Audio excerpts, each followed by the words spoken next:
बानो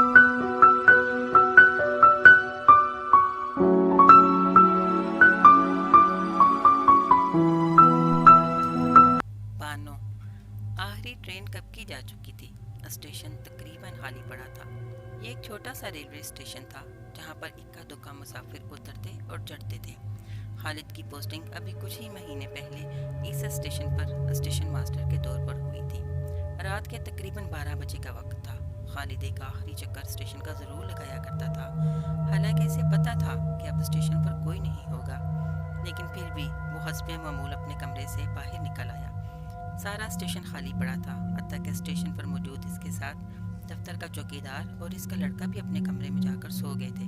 खालिद ने देखा कि स्टेशन के सबसे आखिरी बेंच पर कोई औरत काली सी चादर में लिपटी पटरियों को घूर रही है। पहले तो वो बहुत हैरान हुआ कि इस वक्त इस औरत का यहाँ पे क्या काम। उसने दूर ही से आवाज़ लगाई, ओ बीबी, कौन हो तुम? ट्रेन कब की जा चुकी है? अब कल 11 बजे से पहले कोई ट्रेन यहाँ से नहीं गुजरेगी।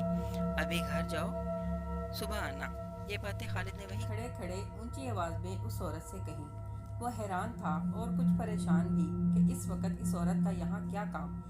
बहरहाल इसने यही मुनासिब समझा कि अब जाकर आराम करे। वो जो भी होगी इसकी आवाज़ सुनकर वापस चली जाएगी। उसने अपने कमरे की तरफ वापस जाते हुए पीछे मुड़कर देखा तो वो औरत आहिस्ता आहिस्ता वापस जाने के लिए उठ खड़ी हुई। अगली रात खालिद जब दोबारा रात को हस्बे मामूल स्टेशन का चक्कर लगाने के लिए बाहर निकला तो कल वाली औरत इसके जहन से बिल्कुल निकल चुकी थी।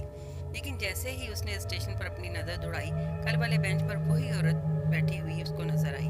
वो ठिठक गया और फिर दूर से ही चिल्लाया, ओ बीबी, कौन हो तुम?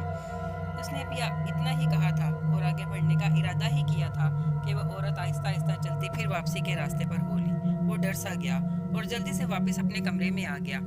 अगले दिन उसने चौकीदार और उसके बेटे से भी इस बात का जिक्र किया, लेकिन उन्होंने बताया कि उन्होंने तो कभी ऐसा कुछ नहीं देखा यहाँ। जब लगातार चौथी रात को भी यही वाक़या पेश आया तो खालिद ने पक्का इरादा कर लिया कि वो आज आगे ज़रूर जाएगा और इस औरत से रोज़ाना यहाँ रात के इस पहर आने की वजह पूछेगा।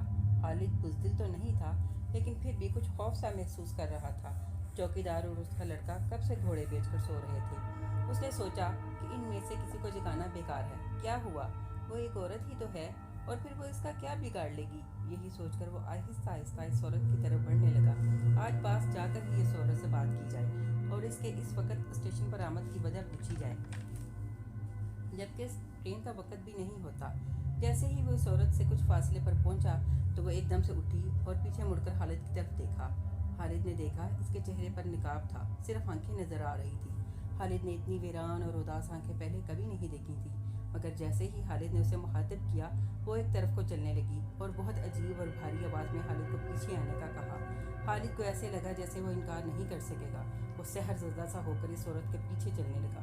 खालिद ने बहुत कोशिश करके सिर्फ इतना ही कहा, सुनो तो, कहाँ जाना है? मगर वो रुकी नहीं। खालिद भी इसके पीछे पीछे चुपचाप चलता रहा। जाने कौन कौन से रास्ते तय करती वो लड़की एक हवेली के पीछे बने मुलाजमों के एक क्वार्टर के अंदर चली गई। खालिद जब कमरे में दाखिल हुआ तो उसे कमरे में कुछ नजर न आया। ये एक खाली कमरा था जिसमें जीरो के बल्ब की हल्की सी रोशनी हो रही थी और एक कोने में ज़मीन पर एक बिस्तर लगा था जिस पर मैली सी शिकनज़दा सी एक चादर पड़ी थी। रात तकरीबन आधी से ज़्यादा बीत चुकी थी, मगर परेशानी की बात यह थी कि वो लड़की खालिद से पहले कमरे में दाखिल हुई थी। लेकिन जब खालिद कमरे में दाखिल हुआ तो कमरे में कोई नहीं था। कमरे में बल्ब की जर्द सी रोशनी हो रही थी। दूर कहीं गांव के किसी घर में मुर्गे की पहली बांग सुनाई दी और इसके साथ ही खालिद के सर पर छाया हुआ सहर भी टूट गया। उसने अपने सर को एक दो बार इधर उधर झटका और उल्टे कदमों वापस भागा। जैसे ही वो हवेली के फाटक से बाहर आया, उसने हवेली की तरफ मुड़कर देखा तो वो हैरान रह गया कि ये तो चौधरी नूर इलाही की हवेली है, जो मानकपुर का बड़ा खुदा तर्स और नेक दिल चौधरी है। इसके चारों बेटे भी बज़ाहिर बहुत अच्छे और मिलनसार हैं। बहरहाल खालिद कुछ खोया खोया सा स्टेशन वापस आ गया, लेकिन सारा दिन बहुत परेशान रहा। उसने चौकीदार और उसके बेटे से भी इस बात का जिक्र ना किया, हालांकि करना चाहता था, पर पता नहीं क्यों वो चाह कर भी ऐसा कर ना सका। खालिद ने फैसला कर लिया कि अब वो रात को बाहर स्टेशन पर मामूल का चक्कर लगाने नहीं जाएगा, पर पता नहीं क्यों वो ना चाहते हुए भी फिर रात को बाहर निकल आया और उस तरफ देखते हुए डर रहा था जहां वो औरत बैठी थी। गैर दानिस्ता तौर पर वापस मुड़ते हुए जब इसकी नज़र इस बेंच पर पड़ी तो इस बेंच पर आज कोई नहीं था। उसने अल्लाह का शुक्र अदा किया कि वो नहीं आई और लंबे लंबे डग भरता अपने कमरे की तरफ चला गया।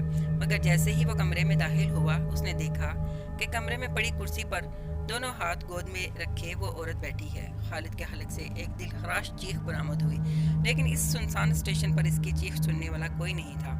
اس کے علاوہ جو دو افراد تھے وہ رات ہوتے ہی چلے جاتے اور پھر صبح ہی اپنا منہ دکھاتے تھے۔ اس نے خالد کی چیخ کا کوئی نوٹس نہ لیا اور خالد سے وہیں بیٹھے بیٹھے کہنے لگی،